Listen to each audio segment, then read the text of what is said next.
17 বছরের নির্বাসিত জীবন, পরিবারকে কাছে না পাওয়ার গল্প, দেশের মানুষের ভোটের অধিকার ফিরিয়ে দেওয়ার লড়াইয়ের ইতিহাস আর রাজনীতির টানপ্রনের দীর্ঘ সময় পেরিয়ে একটি নাম, তারেক রহমান। দীর্ঘ প্রতীক্ষার পর আসছে 25 ডিসেম্বর দেশের মাটিতে ফেরার কথা রয়েছে তার।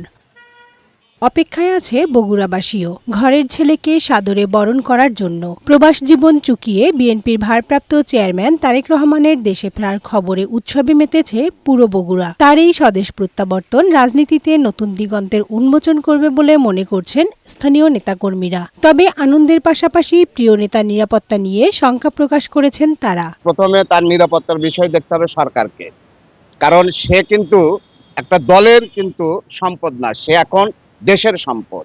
সে আমাদের এই 18 কোটি জনগণের সম্পদ। প্রবাসী থেকেও দলের নীতি নির্ধারণে সক্রিয় ছিলেন তারেক রহমান।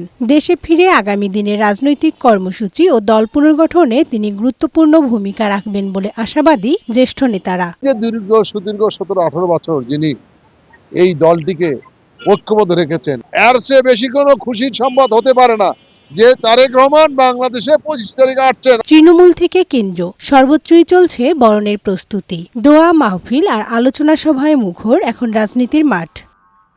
কানিজ নুসরাত, বৈশাখী সংবাদ।